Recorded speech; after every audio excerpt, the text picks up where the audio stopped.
Ole kachana milo fir sak thin tu te ma sain chi pai le ole tun tuma hianin PDF file sim dan kan sui don ani lockdown chung ani a college kan close a class kan kal thei lo wa ke ni ngai po chu wang chuanin assignment te exam internal te exam thei lo ni wangin assignment te PDF file a siama thon turin assignment te kan nei a khan ting kha PDF file a sim dan tiam lo kan lo om thei a kami ni wang khan he video hi karon siam ani chuanin ama sabera chuanin play store ah hian han lu dila note play store ah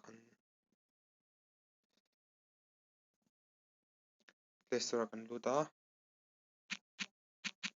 note place di hi kan search ang no place di kan search anga tin lo lang thawa chuanin tada achung bera mi hi kan dol no dang mi hi ke chu ka download sa to kai ka hmana wangin hi kan open anga download la an open la chuanin a link hi description ah hin ka lo da hrim hrim anga chuanin an alo om don tian lo om anga chuanin hnuaiah hianin camera lem om ta hemi han hmetla i thil capture tur PDF file a isiam tur kha PDF file a isiam tur kha i thlai lak saka hian hei kan ti la chin nge tikwan ta chuanin hei a string hi om ta line kuali mi edit nan da i il tu zat kamo siam tu file a lang tur la i du zat khat kan isiam kual theia chuanin i okay le me ang kan chuanin ata achungah hianin original tih te photos tih te om tan ting hi han hmet kuala tana color in thlak dawn ani a background en dan ni du danin i set anga chuan khami tih zawh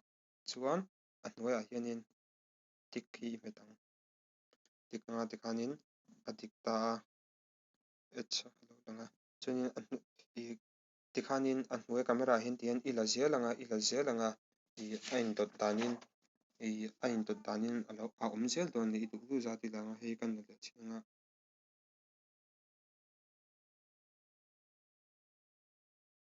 chuan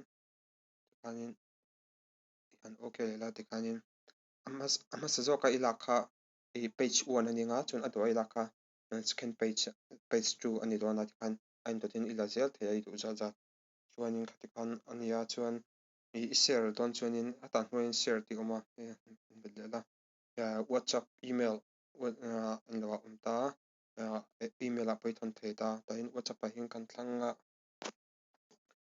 whatsapp ah hian kan share chin a nge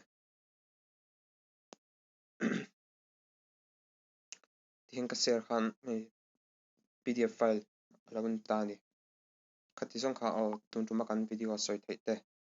kan video clear ho theih te sawi theih te leh ngaih thlak theih te ania ka video hi thlai te chuan khawng takin milo like share milo subscribe sak ve dawn nia ka video in en avangin in vai in chungah hlawm tu tak mek mek chu ani e